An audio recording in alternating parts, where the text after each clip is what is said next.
আসসালামু আলাইকুম। শাহরিয়ার বন্ধুরা কেমন আছেন? আশা করি ভালো আছেন।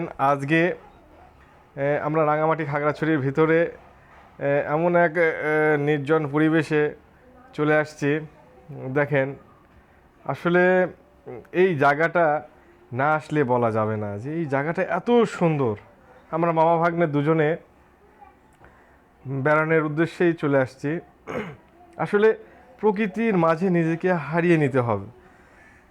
নিজে যদি এই সৌন্দর্য উপভোগ করতে না চান তাহলে আসলে আপনি বুঝতে পারবেন না যে আসলে আপনারা কোথায় আছেন।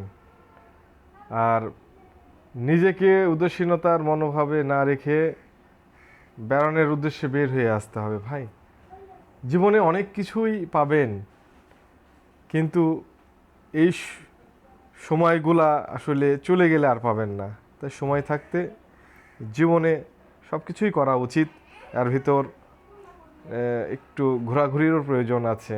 আসলে আমরা নিজেদের একাকিত্ব দূর করার জন্যে অনেকে অনেক কিছুই করে, কিন্তু আমি যেটা মনে করি একটু নিজের দেশকে ঘোরা উচিত, নিজের দেশকে দেখা উচিত। যে আমাদের দেশেও দেখার মতো এত সুন্দর সব পরিবেশে ঘেরা মনোমুগ্ধকর সব পাহাড় পর্বত রয়েছে। আসলে এটা না নিজের চোখে না দেখলে এইটা অনুভব করতে পারবেন না, বুঝতে পারবেন না যে আমাদের দেশে কত সুন্দর এই পরিবেশগুলা।